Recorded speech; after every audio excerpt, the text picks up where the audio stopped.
नीति वचन 3 अध्याय। हे मेरे पुत्र, मेरी शिक्षा को न भूलना, अपने हृदय में मेरी आज्ञाओं को रखे रहना, क्योंकि ऐसा करने से तेरी आयु बढ़ेगी और तू अधिक कुशल से रहेगा। कृपा और सच्चाई तुझसे अलग न होने पाए, वरन उनको अपने गले का हार बनाना और अपनी हृदय रूपी पटिया पर लिखना। तब तू परमेश्वर और मनुष्य दोनों का अनुग्रह पाएगा, तू अति प्रतिष्ठित होगा। तू अपनी समझ का सहारा न लेना, वरन संपूर्ण मन से यहोवा पर भरोसा रखना। उसी को स्मरण करके सब काम करना, तब वह तेरे लिए सीधा मार्ग निकालेगा। अपनी दृष्टि में बुद्धिमान न होना, यहोवा का भय मानना और बुराई से अलग रहना।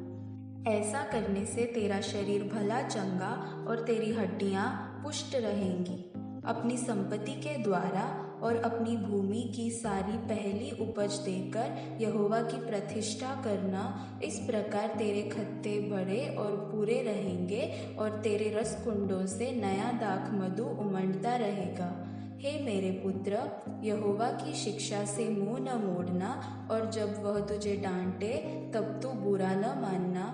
जैसे पिता अपने प्रिय पुत्र को डांटता है, वैसे ही यहोवा जिससे प्रेम रखता है उसको डांटता है। क्या ही धन्य है वह मनुष्य जो बुद्धि पाए, और वह मनुष्य जो समझ प्राप्त करे। जो उपलब्धि बुद्धि से प्राप्त होती है वह चांदी की प्राप्ति से बड़ी, और उसका लाभ शुद्ध सोने के लाभ से भी उत्तम है। वह बहुमूल्य रत्नों से अधिक मूल्यवान है, और जितनी वस्तुओं की तू लालसा करता है उनमें से कोई भी उसके तुल्य न ठहरेगी। उसके दाहिने हाथ में दीर्घायु और उसके बाएं हाथ में धन और महिमा है। उसके मार्ग आनंददायक है और उसके सब मार्ग कुशल के हैं। जो बुद्धि को ग्रहण कर लेते हैं उनके लिए वह जीवन का वृक्ष बनती है, और जो उसको पकड़े रहते हैं वह धन्य है। यहोवा ने पृथ्वी की नींव बुद्धि ही से डाली, और स्वर्ग को समझ ही के द्वारा स्थिर किया। उसी के ज्ञान के द्वारा गहरे सागर फूट निकले और आकाश मंडल से ओस टपकती है। हे मेरे पुत्र, ये बातें तेरी दृष्टि की ओट न होने पाए। तू खरी बुद्धि और विवेक की रक्षा कर, तब इनसे तुझे जीवन मिलेगा और ये तेरे गले का हार बनेंगे। तब तू अपने मार्ग पर निडर चलेगा और तेरे पाँव में ठेस न लगेगी। जब तू लेटेगा तब भय न खाएगा, जब तू लेटेगा तब सुख की नींद आएगी।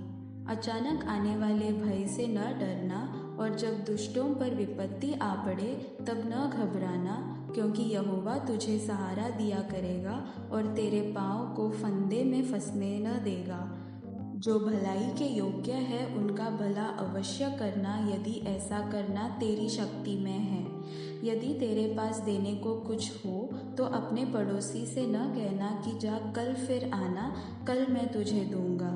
जब तेरा पड़ोसी तेरे पास निश्चिंत रहता है तब उसके विरुद्ध बुरी युक्ति न बांधना। जिस मनुष्य ने तुझसे बुरा व्यवहार न किया हो उससे अकारण मुकदमा न करना। उपद्रवी पुरुष के विषय में डाह न करना, न उसकी सी चाल चलना, क्योंकि यहोवा कुटिल मनुष्य से घृणा करता है, परंतु वह अपना भेद सीधे लोगों पर प्रकट करता है।